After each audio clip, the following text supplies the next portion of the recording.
नमस्कार दोस्तों। अमीरी और गरीबी की दोस्ती की कहानी।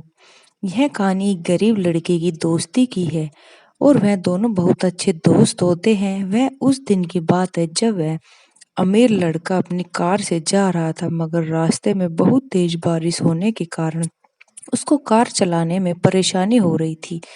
इसलिए वह कार रोककर उसकी नज़र एक बहुत पुराने मकान पर पड़ी। वह वहां चला जाता है जिसमें उसे एक लड़का सुरेश मिलता है। सुरेश उस घर में अकेला रहता है। जब भी कोई काम मिलता वह कर देता। उसके पास कोई नौकरी नहीं थी, इसलिए वह बहुत परेशान भी रहता था। वह अमीर लड़का सुरेश के घर के पास आता क्योंकि बारिश बहुत तेज हो रही थी। कार में रुकना ठीक नहीं था। यह सुरेश दरवाजा खोलता वह किसी अनजान व्यक्ति को देखता।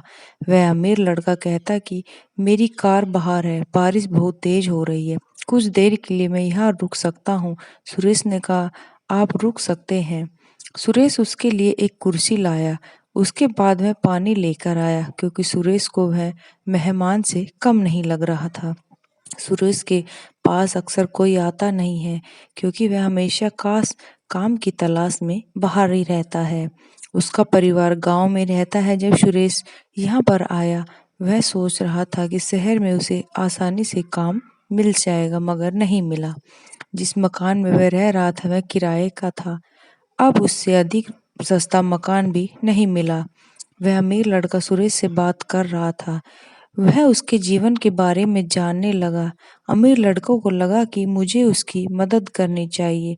आज मेरी मदद की है, इसलिए वह अगले दिन सुरेश को एक पलटे पर बुलाता है।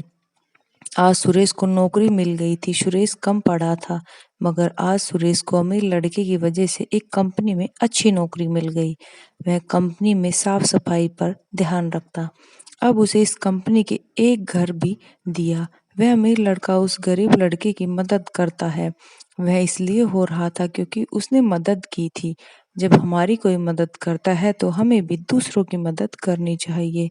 यहाँ पर वह कहानी भले ही एक अमीर और गरीब लड़के की है, मगर रिश्ता दोस्ती का भी है। साथ ही इस बात का भी ध्यान रखना चाहिए कि जब हमारी कोई मदद करता है तो हमें भी उसकी मदद करनी चाहिए। जब हम मदद नहीं मांगते, अब हम कुछ नहीं करने लायक होते, मगर ऐसा नहीं सोचना चाहिए। हमें आपकी समस्या का एहसास होना चाहिए, जिससे आपका विचार बदलना जरूरी है।